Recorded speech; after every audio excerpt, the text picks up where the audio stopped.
Drone kamikaze berkecepatan tinggi merupakan salah satu senjata peperangan modern.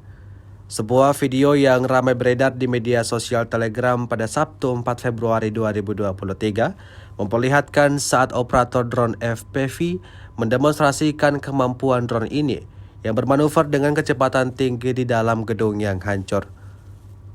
Bergantung pada modelnya, beban tempur drone FPV bisa mencapai 1 kg, tetapi beban paling efektif adalah 400 gram TNT. FOG-17, FOG-25, dan amunisi ringan lainnya cocok untuk menyerang musuh. Spesialis berpengalaman mengajarkan operator terkait semua keterampilan yang diperlukan.